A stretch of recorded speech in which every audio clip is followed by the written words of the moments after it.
ಆನೇಕಲ್ ಸರ್ಕಾರಿ ಆಸ್ಪತ್ರೆಯಲ್ಲಿ ನಡೆದ ಅಗ್ನಿ ಅವಘಡ. ಸ್ಥಳಕ್ಕೆ ಇಂದು ಆನೇಕಲ್ ವಿಧಾನಸಭಾ ಕ್ಷೇತ್ರದ ಬಿಜೆಪಿ ಪಕ್ಷದ ನಿಕಟಪೂರ್ವ ಅಭ್ಯರ್ಥಿ ಹೊಲ್ಲಳ್ಳಿ ಶ್ರೀನಿವಾಸ್ ರವರು ಮತ್ತು ಬಿಜೆಪಿ ಮುಖಂಡರು ಭೇಟಿ ನೀಡಿ ಸ್ಥಳ ಪರಿಶೀಲನೆ ನಡೆಸಿದರು. ಜೊತೆಗೆ ಅಗ್ನಿ ಅವಘಡಕ್ಕೆ ಸಂಬಂಧಿಸಿದ ಅನೇಕ ವಿಚಾರಗಳ ಬಗ್ಗೆ ಆರೋಗ್ಯ ಇಲಾಖೆ ಅಧಿಕಾರಿಗಳ ಜೊತೆ ಹೊಲ್ಲಳ್ಳಿ ಶ್ರೀನಿವಾಸ್ ರವರು ಸಮಾಲೋಚನೆ ನಡೆಸಿ ಮುಂದೆ ಇಂತಹ ದುರ್ಘಟನೆಗಳು ನಡೆಯದ ರೀತಿಯಲ್ಲಿ ಕ್ರಮ ವಹಿಸಬೇಕು, ಜೊತೆಗೆ ಸಾರ್ವಜನಿಕರಿಗೆ ಉತ್ತಮವಾದ ಚಿಕಿತ್ಸೆ ನೀಡಲು ಆರೋಗ್ಯ ಇಲಾಖೆ ಕ್ರಮ ವಹಿಸಬೇಕು ಎಂದು ಬಿಜೆಪಿ ಪಕ್ಷದ ನಿಕಟಪೂರ್ವ ಅಭ್ಯರ್ಥಿ ಹೊಲ್ಲಳ್ಳಿ ಶ್ರೀನಿವಾಸ್ ರವರು ಅಧಿಕಾರಿಗಳಿಗೆ ಖಡಕ್ ಎಚ್ಚರಿಕೆ ನೀಡಿದರು.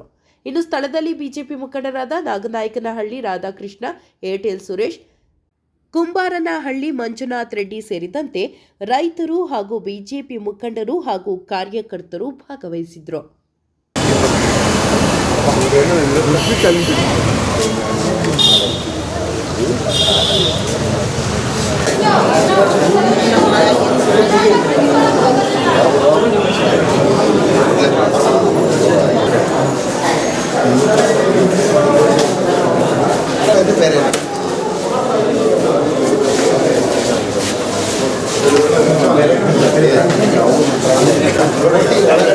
ಪೇಷಂಟ್ ಇದು ಮಾಡೋಕ್ಕಿಂತ ಮುಂಚೆ ರೆಡಿ ಮಾಡ್ತೀವಿ.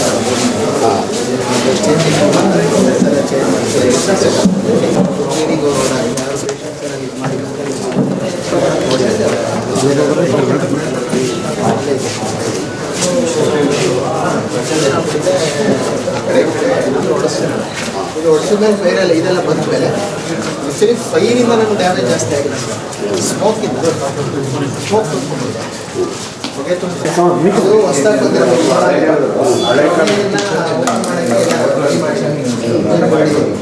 ಈಗ ಮೆಷಿನ್ಗೆ ಏನೂ ಆಗಿಲ್ಲ. ನೋಡ್ಕೊ ಇದು ಕೂತಿದ್ದಾರೆ, ಕರೆಕ್ಷನ್ ಕೊಟ್ಟಿಲ್ಲ, ಕೊಡಕ್ಕೆ ಬರಲ್ಲ, ಯೂಸ್ ಮಾಡಿಲ್ಲ. ಆಯ್ತು ರಿಮೋಟ್ ಇದನ್ನ ಕರೆಂಟಿಗೆ ಕನೆಕ್ಷನ್ ಕೊಡ್ಬೇಕು, ಅಲ್ಲಿ ಮಾಡ್ಕೊಡ್ಬೇಕು. ಆಪರೇಷನ್ ಮಾಡೋ ಟೇಬಲ್ ಇದು ಓಪನಿಂಗ್ ಅಂತಾರೆ ಇಲ್ಲ, ಕರೆಕ್ಟ್ ಕನೆಕ್ಷನ್ ಕೊಡ್ಬೇಕು. ಮೊನ್ನೆ ಓಪನ್ ಮಾಡೋದು ಇದೊಂದು ಪಿ ವಿ ಸಿ ಬಾಲ್ವು, ಅದೊಂದು ಪಿ ವಿ ಸಿ ಬಾಲ್ವು. ಒಬ್ರು ಬನ್ನಿಯಪ್ಪ, ವುಡನ್ ಟಾಪ್ ಇರುತ್ತೆ, ಪ್ಲಸ್ ಕ್ಲಾತ್ ಇರುತ್ತೆ, ಅದರಿಂದ ಅದತ್ಕೋತು, ಅದರಿಂದ ಇದು P V C door ಹಾಕಿದ್ದೀರಲ್ಲ, actually ಇದನ್ನೆಲ್ಲ ಯೂಸ್ ಮಾಡ್ಬೋದು. ಯಾಕಂದರೆ ಲಕ್ಷ ಅಂತ ಒಂದು ಇದಿರುತ್ತೆ, ಅದು ಓಟಿಗೆ ಹೆಂಗಿರಬೇಕು ಅಂತ ಅದಿದೆ, ಅವ್ರು ಸರ್ಟಿಫೈ ಮಾಡೋಗಿದೆ, ಅದ್ರ ಪ್ರಕಾರನೇ ಮಾಡಿರೋದಾ. ಬಟ್ಟೆಗಳೆಲ್ಲ ಇದಾಗಬೇಕು, ಹೊಗೆಯಿಂದ ಮೇನ್ ಇದೆ, ಇಲ್ಲಿಂದಾನೇ ಸ್ಟಾರ್ಟ್ ಆಗಿದೆ. ಈ ಪಾಯಿಂಟ್ ಇಂದ ಆ ಪಾಯಿಂಟ್ ಹೋಗಿ ಸರ್, ತೋರಿಸಿಲ್ಲ. ಈ ಕಡೆ ಒಳಗಡೆ ಬಟ್ಟೆ ಯೂಸ್ ಮಾಡ್ತಾರೆ. ಸ್ಪೇರ್ ಎಕ್ಸ್ಟ್ರಾ ಮಷೀನ್ ಇದು ಆಕ್ಷನ್ ಸಿಲಿಂಡರ್. ಫೈರ್ ಇದಾಗಿತ್ತಂದ್ರೆ ಇದು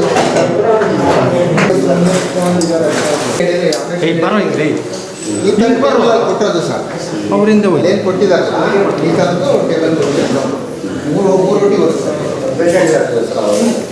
ಕ್ಲೀನ್ ಮಾಡೋದು ಬಂದಿದ್ದಾರೆ, 9:30 ಕ್ಲೀನ್ ಮಾಡಿ ಆಮೇಲೆ ಟೇಸ್ಟ್ ಮಾಡೋದು ಬಂದಿದ್ದಾರೆ. ಅವ್ರು ಬರೋ ಟೈಮ್ಗೆ ಆಗಿದೆ.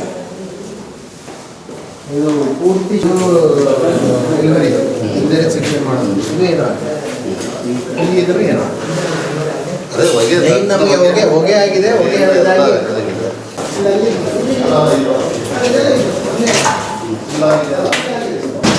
ಇದು ಆಟೋ ಪ್ಲೇ ವೋಲ್ಟೇಜ್ ಮೇನ್ ನಮಗೆ ಆ ಚೇಂಜಿಂಗ್ ರೂಮ್ ಅಂತಾರೆ ಸರ್. ಚೇಂಜಿಂಗ್ ರೂಮಲ್ಲಿ ಈಗ ಅಲ್ಲಿ ಅವ್ರು ಯಾರು ಎಲೆಕ್ಟ್ರಿಕ್ ಸಪ್ಲೈ ಎಲ್ಲ ಏನು ಇಲ್ಲ. ಪಟ್ಟಿ ಅಲ್ಲಿ ಹೇಳ್ತಲ್ಲ ಪಟ್ಟಿ, ಅದರದ್ದು ಪ್ಲಾಸ್ಟಿಕ್ ಟಿ ವಿ ಸಿ ನೋಡಿ ಲೈಟಾಗಿ ಬೆಂಕಿ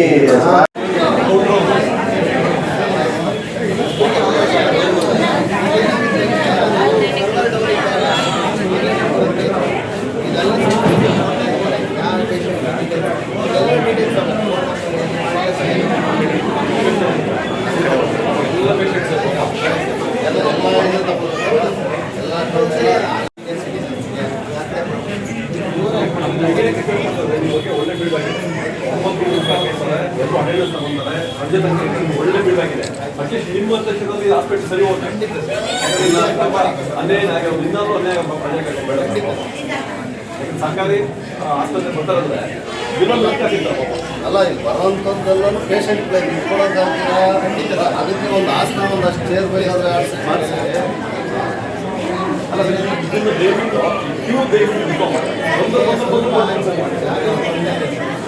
ಇರೋ ಜಾಗದಲ್ಲಿ ಇದನ್ನು ಇವರು ನಮ್ಮ MLA ಇವರು ಸರಿ ಮಾಡ್ತಾರೆ, ಅವರು ಆಗಬೇಕು. ನಾವು ನಮ್ಮಲ್ಲಿ ಬಿಟ್ಟು ನಾವೇ ಕರೆದಿದ್ದೇವೆ ಸರಿ ಮಾಡಿ. ಸರ್ ಇದೆಲ್ಲ ಜೀವನ ನಿಂತ್ಕೊಂಡವ್ರೆ ಎಲ್ಲ ಪಾಪ ನಿಂತ್ಕೊಂಡು ಮಾಡ್ಕೊಂಡು ತಗೋತಾರೆ. ನೀವು ಏನು ಮಾಡ್ತೀರಾ, ಪೇಷಂಟ್ಗೆ ಏನು ಮಾಡ್ತೀರಾ, ಮಹಿಳೆಯರಿಗೆ ಏನು ಮಾಡ್ತೀರಾ? ಒಂದೇ ಪಾಪ ಸರಿ ಮಹಿಳೆಯರು ಪಾಪ ಹೆಣ್ಮಕ್ಳು ಅವ್ರ ಜೊತೆ ನಿಂತ್ಕೊಳ್ಳೋಕ್ಕಾಗಲ್ಲ. ಮಕ್ಕಳು ಇದ್ದಾರೆ, ಹೆಣ್ಮಕ್ಳು ಇದ್ದಾರೆ, ಎಲ್ಲ ಮಕ್ಕಳು ಮರಿ ಎಲ್ಲ ಒಂದೇ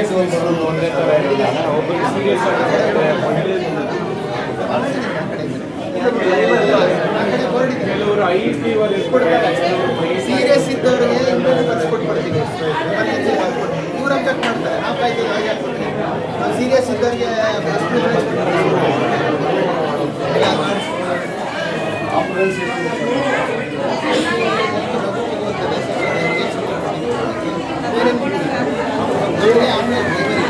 ಮೂರು ಆಂಬ್ಯುಲೆನ್ಸ್ ಒಂದು ಡ್ರೈವರ್ ಎಕ್ಸಾಮ್ ಡ್ರೈವರ್ ಇದ್ದಾರೆ, ಕಾಂಟ್ರಾಕ್ಟರ್ ಏನು ಸಮಸ್ಯೆ ಇಲ್ಲ, ಯಾಕೆ ಕೊಡ್ತಾರೆ? ಯಾರು ಬರ್ತಾ ಇಲ್ಲ ಸರ್, ಬರ್ತಾ ಇಲ್ಲ. ಟ್ರಾನ್ಸ್ಫರಲ್ಲಿ ಸರ್ ಸುಮಾರು ವರ್ಷಗಳಿಂದ 2 ಡ್ರೈವರ್ ಮೊನ್ನೆ ಒಂದು ಇಶ್ಯೂ ಆಯಿತು. ಬ್ಯಾಟ್ರಿ ಇಲ್ಲ, ಯಾರು ಪೇಷಂಟ್ ಸ್ಟಾರ್ಟ್ ಮಾಡೋದು. ನಮ್ಮ ಆಂಬುಲೆನ್ಸ್ ಮೋಹನ್ ರೆಡ್ಡಿ ಅಂತ ಲೋಕಲ್ ನಮ್ಮದು ಕರೆಕ್ಟಾಗಿ ಇದಾಗಿದೆ. 2 ಆಂಬುಲೆನ್ಸ್ ಹೋಗಿದೆ, ಪ್ರೈವೇಟ್ ಒಂದು ಹೋಗಿದೆ, ಅದನ್ನು ತಳ್ಳಿದ್ದಾರೆ. ಅದು ಸರ್ಕಾರಿ ಆಸ್ಪತ್ರೆ ಅಲ್ಲ ನಮ್ದಲ್ಲ ಸರ್, ನಮ್ಮ ಪರ್ಫೆಕ್ಟ್ ಕಂಡೀಷನ್ ಇದೆ. ನಾವು ಟೈಮ್ ಟು ಟೈಮ್ ಸರ್ವಿಸ್ ಮಾಡಿಸ್ತೀವಿ. ಮೈಲೇಜ್ ಹೋಗಿದೆ ಸರ್ವಿಸ್ ಮಾಡ್ತೀವಿ. ಪ್ರೈವೇಟ್ ಆಂಬುಲೆನ್ಸ್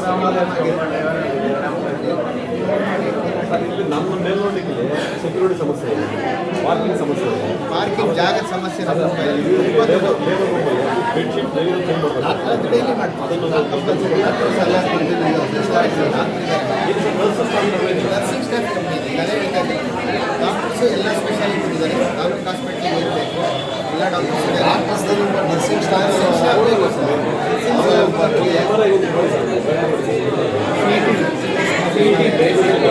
ನಾನು ರೇಡಿಯಾಲಜಿಸ್ಟ್ ಅಂದರೆ ಅದಕ್ಕೆ ಸಂಬಂಧಪಟ್ಟ ಇವಾಗೊಂದು ಪ್ರಯತ್ನ ಮಾಡಿ ಸರ್.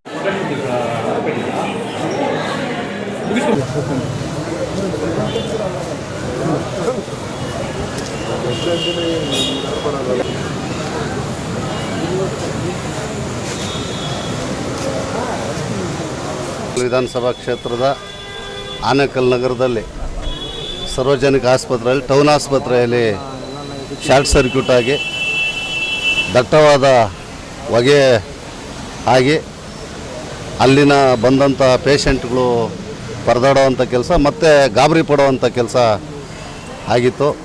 ಹಾಗಾಗಿ ಇವತ್ತಿನ ದಿನ ನಾವು ಮತ್ತು ನಮ್ಮೆಲ್ಲ ಕಾರ್ಯಕರ್ತರು ಬಂದು ಅದನ್ನು ನೋಡಿ ವೀಕ್ಷಣೆ ಮಾಡೋದಕ್ಕೆ ಬಂದಿದ್ವಿ. ಅಲ್ಲೇನೂ ಯಾರಿಗೂ ತೊಂದರೆ ಆಗಿಲ್ಲ. ಮತ್ತು ಅಲ್ಲಿ ಬಂದಂಥ ಪೇಷಂಟ್ಗಳು ಸಣ್ಣ ಒಂದೇ ಒಂದು ರೂಮು ವೀಕ್ಷಣೆ ಮಾಡೋದಲ್ಲಿ ಒಂದೇ ಒಂದು ರೂಮ್ ಶಾರ್ಟ್ ಸರ್ಕ್ಯೂಟ್ ಆಗಿ ಅದನ್ನು ಹೊಗೆ ವಿಪರೀತವಾದ ಹೊಗೆ ಬಂದಿರೋದ್ರಿಂದ ಗೊಂದಲ ಆಗೈತೆ. ಹಾಗಾಗಿ ಯಾರು ಈ ಭಾಗದ ಆಸ್ಪತ್ರೆಗೆ ಬಂದಂಥ ರೋಗಿಗಳಿಗೆ ಆಗಲಿ ಇಲ್ಲ ಚಿಕಿತ್ಸೆ ಪಡೆಯೋದಕ್ಕಾಗಲಿ ಯಾರಿಗೂ ಸಮಸ್ಯೆ ಆಗಿಲ್ಲ. ಇಲ್ಲಿ ಈ ಆಸ್ಪತ್ರೆಯ ಇನ್ಚಾರ್ಜ್ ಆದಂಥ ಜ್ಞಾನ್ ಪ್ರಕಾಶ್ ಅವರು ಸಹ ಜೊತೆಯಲ್ಲೇ ಇದ್ದಾರೆ. ಹಾಗೆ ಅವರಾಗಿ ಅವರು ಸಹ ಸವಿಸ್ತಾರವಾಗಿ ಹೇಳಿದ್ದಾರೆ, ಯಾವುದು ತೊಂದರೆಗಳಾಗಿಲ್ಲ. ಆಸ್ಪತ್ರೆಯಲ್ಲಿ THO ಸಹ ತಾಲೂಕು ವೈದ್ಯಾಧಿಕಾರಿಗಳು ಸಹ ಟ್ರಾನ್ಸ್ಫರ್ ಆಗಿದ್ದಾರೆ, ನಾವು ಹೊಸಬರು ಬಂದಿಲ್ಲ ಅನ್ನೋವಂಥ ಮಾತನ್ನು ಹೇಳಿದ್ದಾರೆ. DHO ಅವ್ರ ಗಮನ ಸಹ ಈಗಾಗಲೇ ಬಂದಿದೆ. ಹಾಗಾಗಿ ಆಸ್ಪತ್ರೆಯಲ್ಲಿ ಸಣ್ಣ ಪುಟ್ಟ ಕುಂದುಕೊರತೆಗಳಿದೆ, ಅದನ್ನು ಸರಿ ಮಾಡ್ಕೊಳ್ಳೋದಂತೂ ಸಹ ಹೇಳಿದ್ದೀವಿ. 3 ಆಂಬುಲೆನ್ಸ್ ಇದೆ, ಆಂಬುಲೆನ್ಸ್ಗೆ ಒಬ್ಬ ಡ್ರೈವರು. ಹಾಗಾಗಿ 2 ಡ್ರೈವರ್ಗಳು ಸಾಲ್ಟೇಜ್ ಇರೋದ್ರಿಂದ ಇಲ್ಲಿ ಬರೋವಂಥ ಚಿಕಿತ್ಸೆ ಪಡಲಿಕ್ಕೆ ಬರೋವಂಥ ಯಾರು ಫಲಾನುಭವಿಗಳಿದ್ದಾರೆ ಅವ್ರಿಗೆಲ್ಲ ತೊಂದರೆ ಆಗ್ತಾಯಿದೆ. ಮುಂದಿನ ದಿನಗಳಲ್ಲಿ ಸರಿ ಮಾಡಬೇಕನ್ನೋವಂಥ ಒಂದು ಮಾತನ್ನು ಸಹ ಹೇಳಿದ್ವಿ. ನಾವು ಸಹ ಅದಕ್ಕೆ ಕೈ ಜೋಡಿಸುವಂಥ ಕೆಲಸ ಮಾಡ್ತೀವಿ ಅನ್ನೋವಂಥದ್ದನ್ನ ಹೇಳ್ತಾ ಇದ್ವಿ. ಹಾಗೆ ಈ ಭಾಗದಲ್ಲಿ ಏನು ನಮ್ಮ ಆನೇಕಲ್ ಭಾಗದಲ್ಲಿ ಆನೇಕಲ್ ವಿಧಾನಸಭಾ ಕ್ಷೇತ್ರದ ವ್ಯಾಪ್ತಿಯಲ್ಲಿ ಪಂಚಾಯಿತಿ 21 ಪಂಚಾಯಿತಿ ಪುರಸಭೆ ನಗರಸಭೆ ಇರೋದ್ರಿಂದ ಹಳ್ಳಿ ಸೊಗಡೆ ಜಾಸ್ತಿ. ಹಾಗಾಗಿ ಹಳ್ಳಿ ಅಂತ ಹೇಳಿದ್ರೆ ಎಲ್ಲ ಜಮೀನುಗಳಲ್ಲಿ ತೋಟ ಬೆಳೆ ಬೆಳೆಯುವಂಥ ವ್ಯವಸ್ಥೆ ಇರುವಂಥದ್ದು. ಹಾಗಾಗಿ ಈ ಭಾಗದಲ್ಲಿ ಹಾವುಗಳು ಸಣ್ಣ ಪುಟ್ಟ ಕ್ರಿಮಿಕೀಟಗಳು ಜಾಸ್ತಿ. ಹಾವು ಕಚ್ಚಿದ್ರೆ ಅದಕ್ಕೆ ಇಂಜೆಕ್ಷನ್ನು ಅದನ್ನು ಸಹ ಚೆಕ್ ಮಾಡಿದ್ದೀವಿ. ಇಂಜೆಕ್ಷನ್ ಕೊಟ್ಟರೆ 2 ಗಂಟೆಗಳ ಕಾಲ ದೊಡ್ಡ ಆಸ್ಪತ್ರೆಗೆ ಸೇರಿಸುವಂಥ ಸೇವೆಯೂ ಸಹ ಅದನ್ನು ವೀಕ್ಷಣೆ ಮಾಡಿದ್ದೀವಿ. ಮತ್ತು ವಿಶೇಷವಾಗಿ ಇವತ್ತಿನ ದಿನ ದೊಡ್ಡದಾಗಿ ಆಗುವಂಥದ್ದು ಹಾರ್ಟ್ ಅಟ್ಯಾಕ್ ಆದರೆ ಅದು ಇಂಜೆಕ್ಷನ್ ಆದ ತಕ್ಷಣ ಇಂಜೆಕ್ಷನ್ ಕೊಟ್ಟರೆ 4 ಗಂಟೆಗಳ ಕಾಲ ಅದನ್ನು ನಮ್ಮ ಜೀವ ಉಳಿಸೋವಂಥದ್ದಕ್ಕೆ ಇಂಜೆಕ್ಷನ್ ಆಗ್ತೈತೆ. ದೊಡ್ಡ ಆಸ್ಪತ್ರೆಗೆ ಸೇರಿಸಿ ಇಲ್ಲೇ ಪಕ್ಕದಲ್ಲಿರುವಂಥ ಯಾವುದಾದ್ರೂ ವ್ಯವಸ್ಥೆ ಇರುವಂಥ ಆಸ್ಪತ್ರೆಗೆ ಸೇರಿಸುವಂಥದ್ದಕ್ಕೂ ಒಳ್ಳೇದಾಗ್ತಾ ಇದೆ ಅಂತ ಅದನ್ನು ಸಹ ವೀಕ್ಷಣೆ ಮಾಡಿ ಪರೀಕ್ಷೆ ಮಾಡಿದ್ವಿ. ಒಟ್ಟಾಗಿ ಹೇಳ್ಬೇಕಂತ ಹೇಳಿದ್ರೆ ಸಾರ್ವಜನಿಕರ ಆಸ್ಪತ್ರೆ, ಸರ್ಕಾರಿ ಆಸ್ಪತ್ರೆ ಸ್ವಚ್ಛವಾಗಿರಬೇಕು ಮತ್ತು ಬರೋವಂಥ ರೋಗಿಗಳಿಗೆ ಸ್ಪಂದಿಸಬೇಕು. ತುಂಬ ಬಡ ರೋಗಿಗಳು ಬರೋವಂಥದ್ದು. ಹಾಗಾಗಿ ಈಗಾಗಲೇ ನೋಡಿದ್ವಿ, ಒಂದೇ ಒಂದು ಅಪಾಯಿಂಟ್ಮೆಂಟ್ ತಗೊಳ್ಳೋವಂಥದ್ದಕ್ಕೆ ಒಂದೇ ಒಂದು ಕಂಪ್ಯೂಟರ್ ಸಹ ಇದೆ. ಅದರಲ್ಲಿ ಸರ್ವರ್ ಸಹ ಡೌನ್ ಆಗ್ತೈತೆ ಅಂತ ಹೇಳ್ತಾರೆ. ಹಾಗಾಗಿ ಕ್ಯೂ ತುಂಬ ಇದೆ. ಬರೋವಂಥ ರೋಗಿಗಳೇ ತುಂಬ ಇರೋದರಿಂದ ರೋಗಿಗಳಾಗಿ ಹೆಣ್ಮಕ್ಳು ಬರ್ತಾರೆ, ಅಂಗವಿಕಲರು ಬರ್ತಾರೆ, ಮತ್ತು ಹಿರಿಯರೆಲ್ಲ ಬರ್ತಾರೆ. ಅವರಿಗೆ ಕುತ್ಕೊಳ್ಳೋವಂಥದ್ದಕ್ಕೆ ಆಸನ ಸಹ ಮಾಡಿಕೊಡ್ಬೇಕು, ಮತ್ತು ಇನ್ನೊಂದು ಕ್ಯೂ ಮಾಡಬೇಕು ಅನ್ನೋವಂಥದ್ದು ಸಹ ಈ ಸಂದರ್ಭದಲ್ಲಿ ಜ್ಞಾನ ಪ್ರಕಾಶ್ ಅವ್ರಿಗೆ ಹೇಳಿದ್ದೀವಿ. ಹಾಗಾಗಿ ನಡ್ಸ್ಕೊಂಡು ಹೋಗ್ಬೇಕಂತೇಳಿ ಅವ್ರಿಗೆ ಈ ನಮ್ಮ ಬಂದಿರ್ತಕ್ಕಂಥ ಪರವಾಗಿ ಎಲ್ರಿಗೂ ಸಹ ಅವ್ರಿಗೆ ಹೇಳ್ತೀವಿ. ಮುಂದೆ ಈಗ ಎಲ್ಲ ಸಹ ಪರಿಪೂರ್ಣವಾಗಿ ನೋಡೋಕ್ಕೆ ಸಾಧ್ಯ ಇಲ್ಲ. ಕಾರಣ ಏನಂದರೆ ಪೇಷಂಟ್ ಅವರೇ ಕೆಲವೊಂದು ಭಾಗದಲ್ಲಿ ಸಹ ಸುಟ್ಟೋಗಿದೆ. ಪೇರಿಂಜನ್ ಅವ್ರು ಬಂದು ಸಹ ಅವ್ರನ್ನ ಸ್ವಲ್ಪ ಎಲ್ಲ ಆ ಧೂಳು ಇದೆಲ್ಲ ಆಗಿ ಸ್ವಲ್ಪ ಎಲ್ಲ ಗೊಂದಲ ಆಗಿದೆ. ನಾವು ಇನ್ನೂ ಒಂದು 10-15 ದಿನ ಬಿಟ್ಕೊಂಡು ನಾವು ಸಹ ಇನ್ನೊಂದು ಬಾರಿ ವೀಕ್ಷಣೆ ಮಾಡ್ತೀವಿ. ವೀಕ್ಷಣೆ ಮಾಡಿದಾಗ ತಾವು ಏನು ಸಬು ಬೀಳಬಾರ್ದು. ದಯವಿಟ್ಟು ಬರುವಂಥ ಪೇಷಂಟ್ಗಳಿಗೆ ಅವ್ರಿಗೆ ಖುಷಿಯಾಗಿ ಅವ್ರಿಗೆ ಚಿಕಿತ್ಸೆ ಕೊಡುವಂಥ ಕೆಲಸ ತಮ್ಮದಾಗಬೇಕು. ಜೀವ ಉಳಿಸುವಂಥದ್ದು ಮತ್ತು ಹಲವಾರು ಮೊಣಕಾಲು ನೋವು, ಸ್ಕ್ಯಾನಿಂಗು, ಡಯಾಲಿಸಿಸು ಮತ್ತು ಎಲ್ಲ ರೋಗಿಗಳು ಸಹ ಇಲ್ಲಿದ್ದಾರೆ.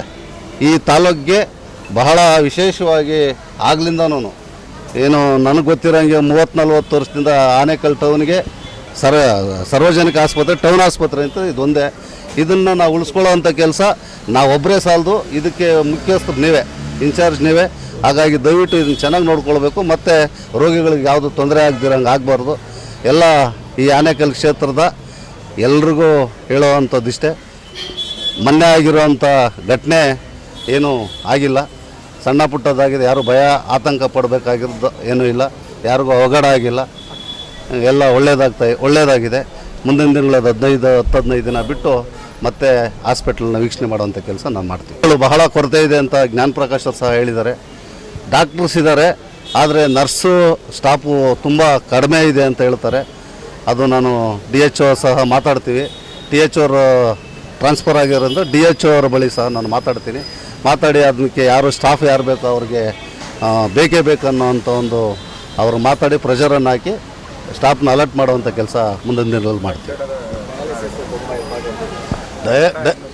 ಡಯಾಲಿಸಿಸ್ ಆಗಲೇ 4 ಬೆಡ್ ಇರುವಂಥದ್ದನ್ನು ಜ್ಞಾನ ಪ್ರಕಾಶ್ ಅವರು ಹೇಳಿ, DHO ಅವರೆಲ್ಲ ಹೇಳಿ 4 ಇರೋದನ್ನ 8 ಮಾಡಿದ್ದಾರೆ.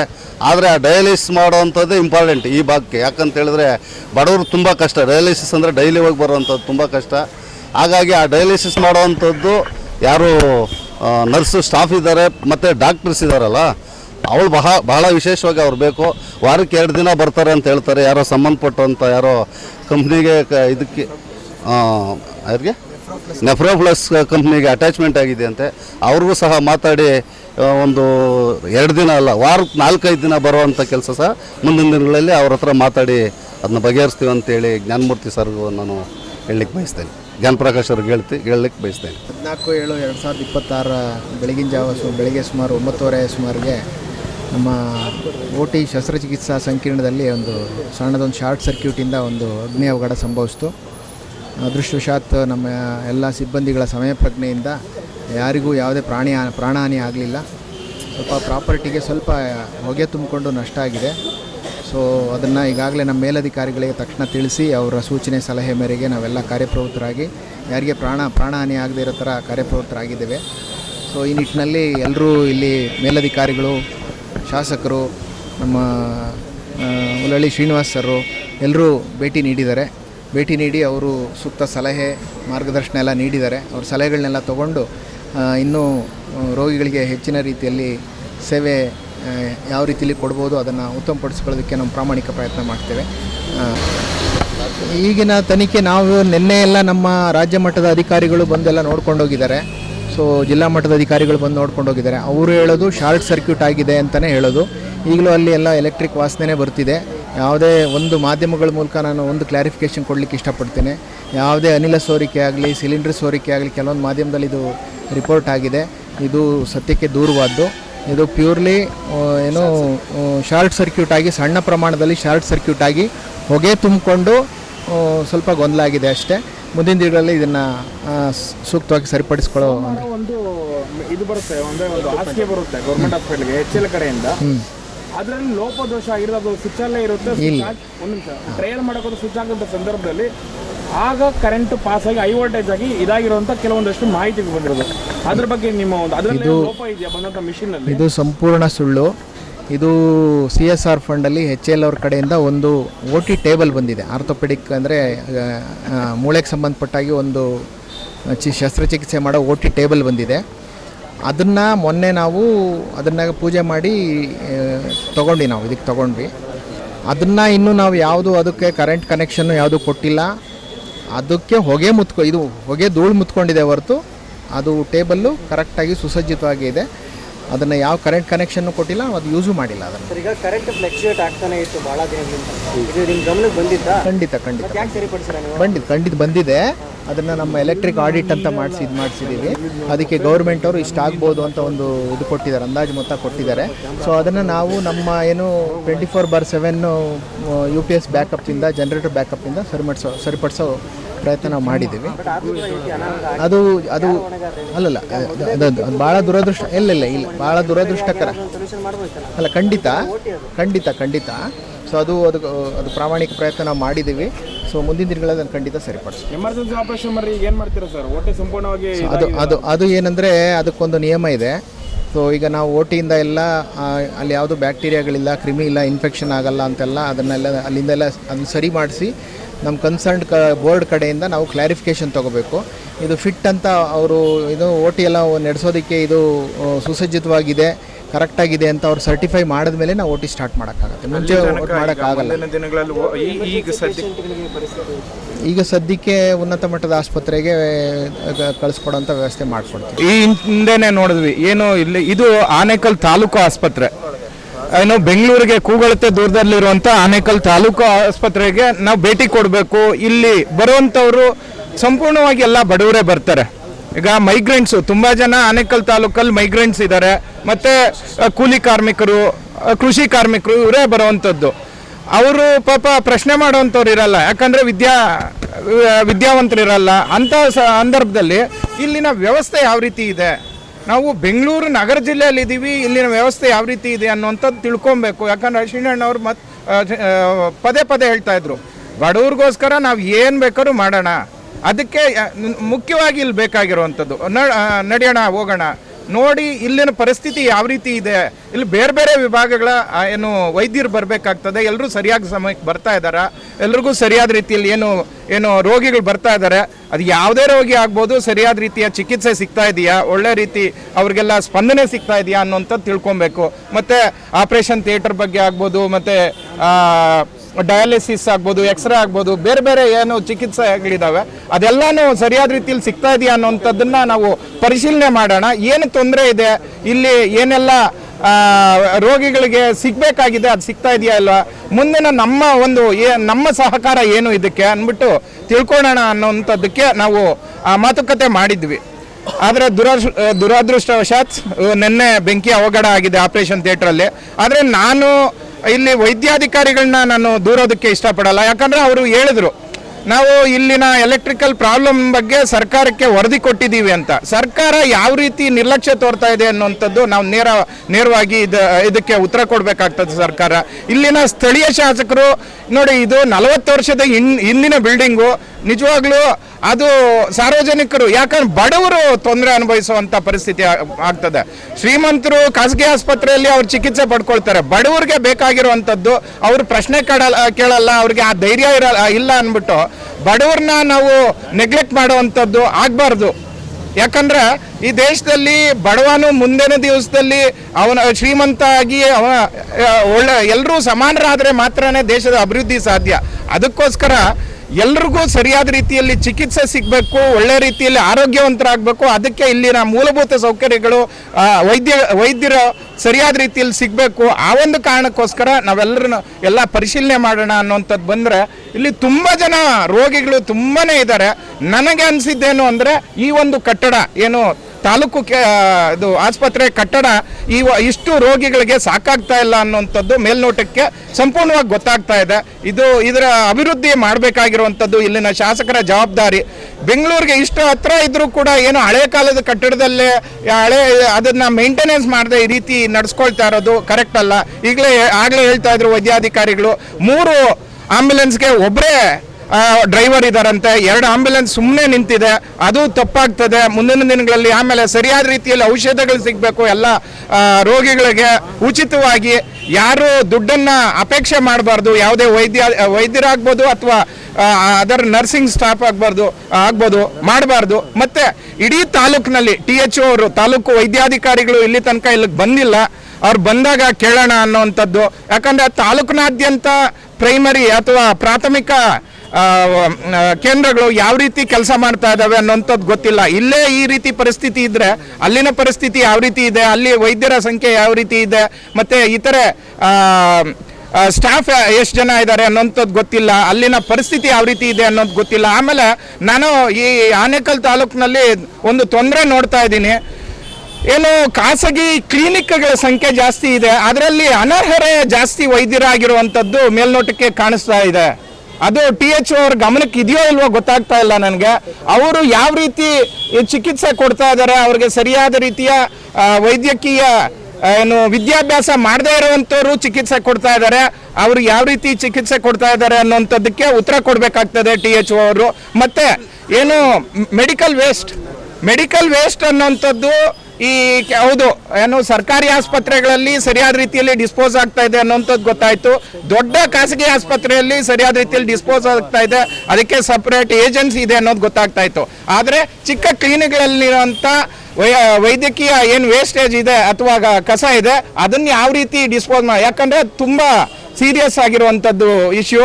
ಅದು ಎಲ್ಲಂದ್ರೆ ಅಲ್ಲಿ ಎಸೆಯುವಂಥದ್ದು ಕಂಡು ಬರ್ತಾ ಇದೆ. ಇದಕ್ಕೆ ಏನು ಉತ್ತರ ಕೊಡ್ತಾರೆ ಅನ್ನೋಂಥದ್ದನ್ನು ನಮ್ಗೆ ಗೊತ್ತಾಗಬೇಕು. ಆಮೇಲೆ ಖಾಸಗಿ ಆಸ್ಪತ್ರೆಗಳಲ್ಲಿ ಕೆಲವು ಚಿಕಿತ್ಸೆಗಳಿಗೆ, ಉದಾಹರಣೆಗೆ ಒಂದು ಎಂಡೋಸ್ಕೋಪಿ ಆಗ್ಬೋದು ಅಥವಾ ಡಯಾಲಿಸಿಸ್ ಆಗ್ಬೋದು ಅಥವಾ CT ಸ್ಕ್ಯಾನು, MRI ಇಂಥ ಚಿಕಿತ್ಸೆಗಳಿಗೆ ದರಪಟ್ಟಿ ಆಗ್ತಾ ಇಲ್ಲ. ಎಕ್ಸ್ರೇ ಆಗ್ಬೋದು, ಸ್ಕ್ಯಾನಿಂಗ್ ಆಗ್ಬೋದು, ಇದಕ್ಕೆ ದರಪಟ್ಟಿ ಸರಿಯಾಗಿ ನಿಗದಿ ಮಾಡಿ ಆಗ್ತಾ ಇಲ್ಲ. ಅದು ಯಾವ ಆಧಾರದ ಮೇಲೆ ಅವರು ಈ ಒಂದು ದರ ನಿಗದಿ ಮಾಡ್ತಾರೆ, ಅದಕ್ಕೆ ಉತ್ತರ ಕೊಡಬೇಕು. ಸಮಾನವಾದ ದರ ಇರಬೇಕು, ದರಪಟ್ಟಿ ಇರಬೇಕು ಅನ್ನೋಂಥದ್ದು. ಈ ಥರದ್ದು ಬಹಳಷ್ಟು ನಮಗೆ ಒಂದು ಸಂಶಯಗಳಿದಾವೆ ಅಥವಾ ಡೌಟ್ಗಳಿದಾವೆ. ಇದಕ್ಕೆಲ್ಲಾನು ಉತ್ತರ ಕೊಡಬೇಕು, ಜನಗಳಿಗೆ ಇದರ ಬಗ್ಗೆ ಮಾಹಿತಿ ಗೊತ್ತಾಗಬೇಕು. ಮುಂದಿನ ದಿನಗಳಲ್ಲಿ ಎಲ್ಲ ಜನಗಳು ನೆಮ್ಮದಿಯಿಂದ ಆರೋಗ್ಯದಿಂದ ಬದುಕುವಂಥದ್ದು ಆಗಬೇಕು. ಎಲ್ಲರಿಗೂ ನಮಸ್ಕಾರ. ಇವತ್ತೇನು ನಮ್ಮ ಆನೇಕಲ್ ವಿಧಾನಸಭಾ ಕ್ಷೇತ್ರದ ವಿರೋಧ ಪಕ್ಷ ನಾಯಕರಾದಂಥ ಉಲ್ಲಳ್ಳಿ ಶ್ರೀನಿವಾಸರವರು ನಿನ್ನೆ ನಮ್ಮ ಆನೇಕಲ್ ಸರ್ಕಾರಿ ಆಸ್ಪತ್ರೆ ನಡೆದಂತಹ ಒಂದು ಬೆಂಕಿ ಘಟನೆ ಬಗ್ಗೆ ಒಂದು ವೀಕ್ಷಣೆ ಮಾಡೋಕ್ಕೆ ಬಂದಿದ್ದರು. ಸುಮಾರು ನಮ್ಮ ಡಾಕ್ಟರ್ ಜ್ಞಾನಪ್ರಕಾಶ್ ಅವ್ರ ಜೊತೆಯಲ್ಲಿ ಎಲ್ಲ ವೀಕ್ಷಣೆ ಮಾಡಿ ಏನೇನೆಲ್ಲ ಆಗಿದೆ ಅನ್ನೋದ್ರ ವಿಚಾರಗಳನ್ನ ತಿಳ್ಕೊಂಡು ಇಷ್ಟೊತ್ತು ಅವರೆಲ್ಲ ವರದಿಯನ್ನು ನಿಮ್ಗೆ ಕೊಟ್ಟಿದ್ದಾರೆ. ಸೊ ಏನಂದರೆ ನಮ್ಮ ಪುಣ್ಯ ನಿನ್ನೆ ಅಮಾವಾಸ್ಯೆ ಆಗಿತ್ತು, ಅದು ಯಾರಿಗೇನು ತೊಂದರೆ ಆಗಲಿಲ್ಲ. ಸೊ ಏನೋ ಸಣ್ಣ ಪುಟ್ಟ ಒಂದು ಇದಾಗಿದೆ. ಬಟ್ ಏನಂದರೆ ಶಾರ್ಟ್ ಸರ್ಕ್ಯೂಟ್ ಆಗಿದೆ ಅಂತ ಹೇಳ್ತಾ ಇದ್ದಾರೆ. ಆ ಶಾರ್ಟ್ ಸರ್ಕ್ಯೂಟ್ ಯಾಕಾಯಿತು ಅನ್ನೋದು ತುಂಬ ಮೋಸ್ಟ್ ಇಂಪಾರ್ಟೆಂಟು. ನಿನ್ನೆ ಏನೋ ಟೈಮ್ ಚೆನ್ನಾಗಿತ್ತು, ರೋಗಿಗಳಿಗೇನು ಸಮಸ್ಯೆ ಆಗಲಿಲ್ಲ, ನಮ್ಮ ಹಾಸ್ಪಿಟ್ಲಿಗೂ ಏನು ಸಮಸ್ಯೆ ಆಗಲಿಲ್ಲ. ಆದರೆ ಇದು ಮುಂದಿನ ದಿನಗಳಲ್ಲಿ ಇದು ಕಂಟಿನ್ಯೂ ಆಗಬಾರ್ದು. ಇದ್ರ ಬಗ್ಗೆ ಸ್ವಲ್ಪ ಸೂಕ್ಷ್ಮ ರೀತಿಯಲ್ಲಿ ಸಂಬಂಧಪಟ್ಟಂಥ ಆಡಳಿತ ವಿದ್ಯಾಧಿಕಾರಿಗಳು ನೋಡ್ಕೊಬೇಕು ಅಂತ ನಾನು ಮನವಿಯನ್ನು ಮಾಡ್ಕೊತಾ ಇದ್ದೀನಿ. ಅದೇ ರೀತಿ ಇವತ್ತೇನು ನಮ್ಮ ವಿಧಾನಸಭಾ ಕ್ಷೇತ್ರದ ವಿರೋಧ ಪಕ್ಷ ನಾಯಕರಾದಂಥ ಉಲ್ಲಳ್ಳಿ ಶ್ರೀನಿವಾಸ್ ಅವರು ಬಂದಿದ್ದಾರೆ. ಅವರು ಬಂದು ಇದೇ ರೀತಿ ಎಲ್ಲ ಬಂದು ಸರ್ವೆ ಮಾಡಿದ್ರು. ಒಂದಷ್ಟು ಹಾಸ್ಪಿಟ್ಲಲ್ಲಿರುವಂಥ ವೈದ್ಯಾಧಿಕಾರಿಗಳಿಗೂ ಸಹ ಒಂದು ಧೈರ್ಯನೂ ತುಂಬಿರುವಂಥ ಒಂದು ಸಂಘಟನೆ ನಡೆದಿದೆ.